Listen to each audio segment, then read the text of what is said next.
Hello, good morning, and welcome to episode 49 of Nebula Quest. I am noden'gin, your host, as always. So, welcome back, everybody. Thank you so much, actually, for the warm welcome back into the exploring of the galaxy and doing the things that we do. It's really nice to be back, and yeah, traveling towards a Horsehead Nebula as we do. Look at all the stuff and things that are around should they be. Okay, so we have discovered this, and we were about to take off somewhere else, I believe was the name of the game. I probably could have gotten some of this ready beforehand. Yes, so actually I wanted to start off by figuring out where we were going to go.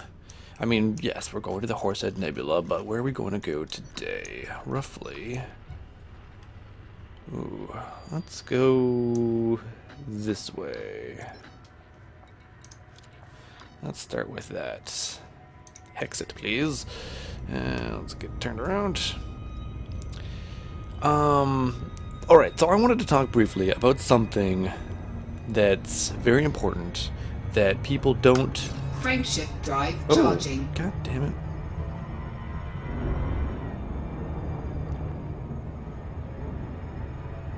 Okay. Frameshift back online. Frameshift drive charging. I want to talk about fruit and how all fruit are assholes. So, let's start with the obvious fruit. Okay, so this is a silly conversation, but at the same time, bear with me. Because this is, like, it pisses me off sometimes, the fruit. Like, alright, so the obvious answer for asshole fruit is bananas, obviously, because you go to the store and you see a lovely bunch of bananas, and you go, oh, I'd fancy a banana. Fuel scooping. That could be delicious. I like a banana now and again. So you pick up a bunch of nice, beautiful yellow bananas, and then you put them in your shopping bag, or you put them in your shopping cart, and you go and you pay for them, and you get them home. And once you get them home, they are brown and spotty and gross, and you don't want to look at them ever again. I don't know what happens to bananas. Actually, I have an idea of what happens to bananas, but mostly I have no idea what it is that actually happens to bananas that causes them to go from, oh, actually this could be quite tasty, to, oh my god, I never want to see you or look at your stupid yellow face again. What? And the biggest annoyance of that is that you're like, oh, I really wanted a banana. I saw these, I'm like, oh, banana, and I got in the desire for a banana, and then you bring it home and no banana, and all you can do is leave them on the counter to rot, or do what many people do, as freeze them, so that one day when you're feeling ambitious, 40 years from now, after you've retired, you can make banana bread. Those are the things that's what happens with bananas. You look at them and go, oh, banana. You might as well just take them and go, like, you might as well just buy banana bread. Just buy banana bread now, and then skip that whole process of bringing them home and waiting 40 years. It's, inconvenient to say the least. But, as much of an asshole as bananas are, I think the bigger asshole fruit is pears. Because pears will get back to the house. Oh yes. So pears, you go, oh, a pear. You're not shopping and go, oh, it smells like pears. I think it's not like strawberries. When strawberries are in season, you walk through the supermarket or something like that, and you walk past the aisle with the fruit, and you go, there's strawberries. I could, so it would be so delectable. That doesn't happen with pears. You go, yeah, I guess I could have a pear. So you get a pear, and you're like, because you kind of like pears. They're kind of a mild, nice fruit, whatever, and you're like, okay, and then you get it home, and you're like, ooh, and you're like, okay, well, one of these days soon, I'll have a pear. And then you're like, oh, it's time, I gotta make my lunch or something like that, packing a lunch to take to work or school or whatever location requires you to have a lunch, and you're like, well, you know what I'll do? I'll take a pear. So you grab that pear, and it's beautiful. You're like, oh yes, this is gonna be a nice pear. And then you get it to your workplace, whatever, and you open up your lunch bag, and you find out that it has smushed into pulp and has coated everything in your bag in pear. It does not matter if this was the rock hardest pear in existence when you put it in the bag. By the time you go to eat it at your lunch or at your snack, mush everywhere. Pears are the biggest asshole fruit there is. I'm convinced that there's an agenda, there's a pear agenda that is just trying to get us all away from ingesting pears of any type at any time, and they do so by making themselves so inconvenient to eat by coating all of your crap in pear that you never touch them again. And then, I mean, there is also the problem with fruit is that, well, I shouldn't say the problem with fruit. The problem with most people's buying habits with fruit is that we buy fruit to eat like 5 days from now. And some people are worse than this. Like my mother, she was the worst for this. Where she'd buy fruit and she'd be like, oh, we're gonna have whatever, yeah, like pears or something like that. Like, oh, so we'll get some pears for later in the week. And so you buy the rock hardest pears, and then they're rock hard, rotten. There's no in between. They never go from being a hard entity to a delectable entity. They're just constantly. There's another, like, I'm just popping over here to explore this, and there's a whole other planetary system. It looks like way back there in the corner. I want to take a look at this big orange here. Speaking of fruit, oranges kind of assholes in that, they got that big skin on them that doesn't want to come off, unless it's Satsuma. And then, as Eddie Izzard say, they're sort of the whores of the fruit thing because they're so easy to peel. They're just like, take me. So that's pretty visual. I don't know. Sometimes, these fruits, they get on my nerves, and I just need to vent about the fruit all the time. And it's it's annoying too right now because it's November. I mean, we're getting out of season here in the, Canada, in North America. We're getting out of season for most fruit. Why am I, not moving? I am, just really slowly. Must really be stuck in that gravity well.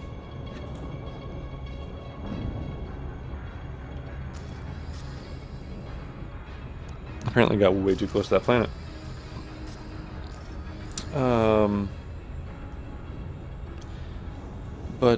Yeah. Oh yeah, so we're getting out of season for fruit, and it's hard to kind of get fruit that's in season. Okay, slow it down here. And, so now all fruit is sort of like rock hard, and you've got like these bananas, and you're like, oh, I'll get some bananas, and they'll be like green, and the only option you have is to buy like green bananas and hope that one day they're edible. Because that's the other issue with green bananas is they never get to that yellow stage that you're hoping for. They always go from green to mushy brown. And that's another issue. And I love bananas. So it's like I get bananas into the house, if I can get them to the house without them being damaged too much, and then you have to eat them within 2 days. That's how, maybe 3 days if you've really stretched them, and that's how long you get a bunch of bananas to last. Otherwise, you buy green bananas going, well, they're good later in the week, and they will not be. You still have 3 days. That's what they don't tell you. There should be a warning on bunches of bananas. But there's not, because it's a conspiracy. Actually, okay, so we talked about the silly things. Let's talk about something just a little bit more on point here. So, last episode we talked a lot about a lot of things. One of the big things that slow down. We didn't talk about that. Well, I guess we did. We talked about Horizons and other games that are upcoming with Planetary Landing. I did want to just touch base on Horizons again because, ironically, the same day that I was posting the video, I think, there was a bunch of, not new information necessarily, but a bunch of information came to my attention.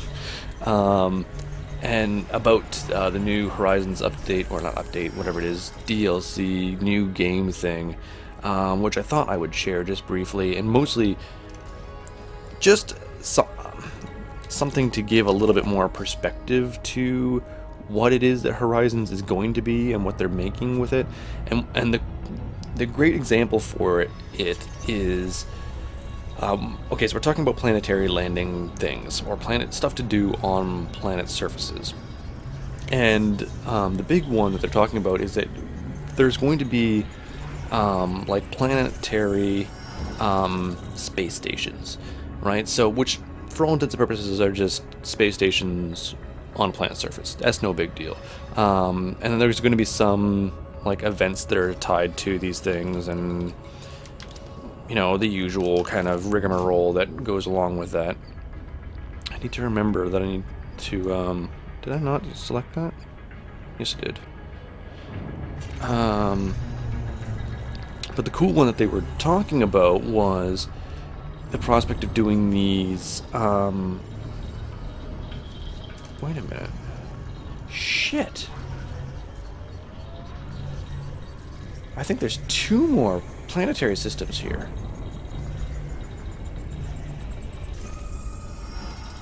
Okay, slow it down.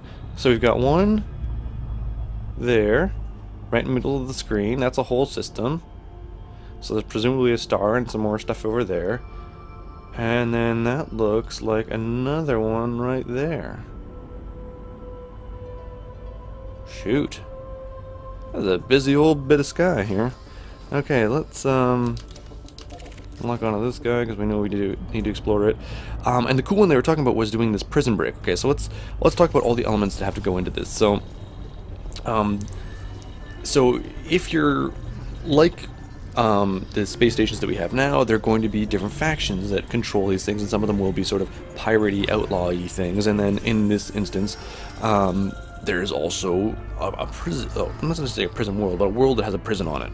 And so if you have like and you might have a mission, for instance, to break somebody out of prison, but you know the prison guards, like the prison isn't going to let you just like fly up and be like, offload one prisoner, please, or it's going to be a little bit more involved than that, and they're going to try to stop you.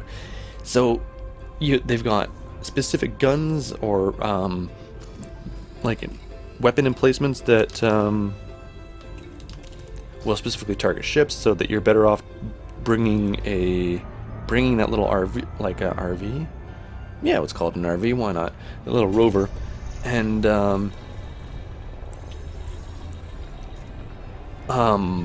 blah, blah, blah. But there'll be a lot more, what's the word I'm looking for, sort of depth to your encounter. It's not going to be it's not like the simple space battles that we're kind of used to. There's going to be more planning that's going to be required to get it done. I had a whole thing I was going to talk about this, and it's completely basically slipped my mind, like a big slippy thing. The point is, there's going to be some depth that's going to be added. There is going to be more depth to it, and again, it's like reading through the material here. What I saw was, frankly, it's going to be a lot like what we have already. And what is that?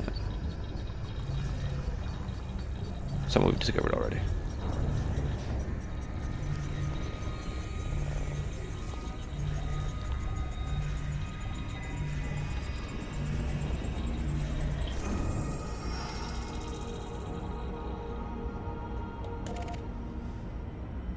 Yes. So we've got. I'm trying to figure out how to describe it kind of in a way that makes sense. Like what we have right now. Okay, where do we want to go first? Do we want to see? Okay, so I know that that's another planetary system. This one I'm less sure about. So let's head over this way. So we've got these sort of community events, and there's actually one, or was one, going on right now, where you had to pick up metal or a specific kind of metal for a specific kind of space station, and there'll be that sort of thing that's going to be going on again. But again, it's going to be on the surface. There's potential for well, there's going to be different kinds of battle going on closer to the surface, and that'll be interesting as well. There'll be some whole new like variety of exploration that will be going on. That is a whole thing. Ooh, slow it down. What is that? Oh, it's a planet. Okay, with rings. Like, I could not figure out what that was.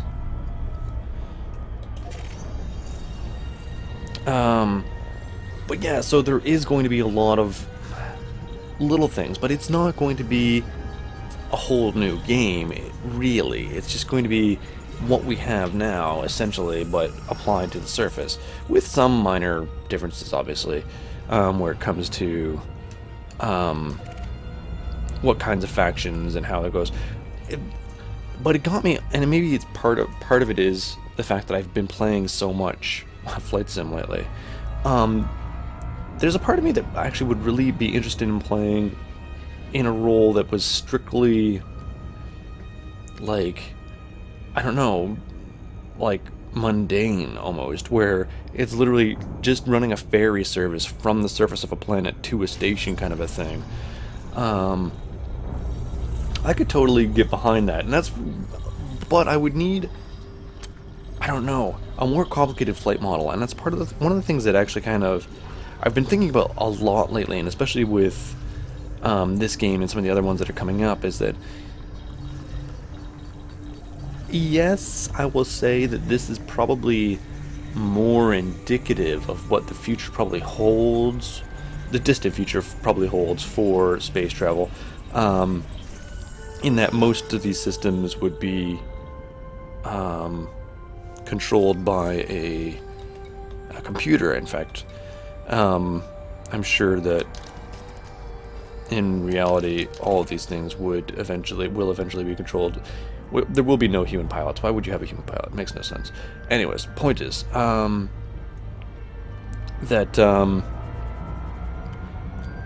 I understand that most of these systems would be automated. There wouldn't be a lot of sort of, you know, switches that need to be flicked and things like that, systems that need to be monitored or what have yous, but there's a big part of me that kind of wishes that that was in this game a little bit more, or in any of these games, and maybe not solely so that I could have, like, I can live my dream of playing Flight Sim through space, but to a certain extent that's kind of what I'm looking for, is that kind of, I don't know, involvement in the act of actually flying, which doesn't really exist right now in this game. Yeah, you fly, and I've got control of the stick, you know, here, and the throttles, and I can use my rudder pedals and do all the things, and I can come over here and I can turn individual systems on and off, but there's no need to. I can just, you know, there's no, I don't know, there's no roleplay elements to the game, really. I mean, in the actual ship itself. And I think that could help a lot for some people. And maybe that's something that will come future, like if they ever add some mod support or something, who knows, which would be crazy. But I just want to take a look at this thing again. I had no information on it, it's just a big ass blue dot. Look how blue it is.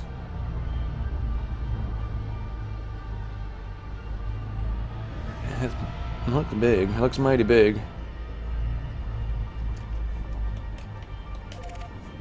There it is. Gas giant. Class 3, whatever the class means. Big. It's blue. Alright, let's see if we can find this other... Look how pretty that is. Okay, where's the... this way. Keep going. Like, I got lost in my own solar system. Got lost in his own museum. Alright, so we're heading this way, and I think it's just over there. Yes, it is. So let's just do one of these guys. Go for a quick perusal. So I don't know. I don't know specifically what elements I would want brought into the game for that, but I don't know. There's something having something a little bit more involved, and it doesn't help either. I know that like my current play style doesn't help. Even just the simple act of going into stations and whatnot, like, you know, I can turn on the lights, I have to request, you know, permission to dock, I gotta, you know, put my landing gear down, do all that thing. That I can get behind that, and that has some elements to it. There's two bits over here. Oops, slow down. Let's run a dubstep scanner. See if we can pick up any of this. Nope, not yet. Alright. What's closer? This looks closer. And smaller.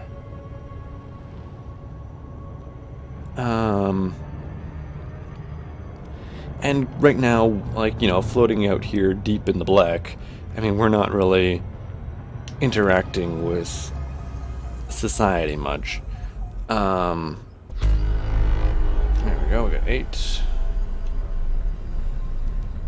And I want to actually, do you know what? I'm going to pop over and grab that other one as well, just while we're right here, just so I don't lose it. And then we'll explore both of these on in the next exciting episode. But yeah, so, but even in this, like, right now, okay, there's not much that requires me to do extra work or anything like that. Like, I don't need to monitor temperatures for anything per se, or like worry about fuel that much. I don't know, just a little bit more system management I would enjoy, and I don't know what that would be exactly. It's something I'd have to think about, I suppose. Can I pick this up yet? Wham, yes, and 6 new ones there. So we got a good handful of things we can explore. 14 more objects to explore in the next episode. Yeah, I don't know. It's something to think about. Is like, what kind of things, what sort of like role play elements do you want in a game as far as the flight model goes? I mean, I understand the need and the presence, we'll say, of role play elements for the greater universe. That's why they do these, you know, community events and things like that, to kind of help get you some more immersion into the galaxy. But what kind of elements do you want in, like, in your actual flight? Like, do you want it to be simple? Do you want just anybody to be able to kind of come in and do it, or or are there ships that you would? And maybe that's it. Maybe there's just there are certain ships that are a certain quality, we'll say, or require a certain amount of extra knowledge that you might actually have to, like, read a manual to understand how to even use this ship. I don't know. I don't know if that's something that, you know. Cannot comply. Oh, okay. Let's deselect.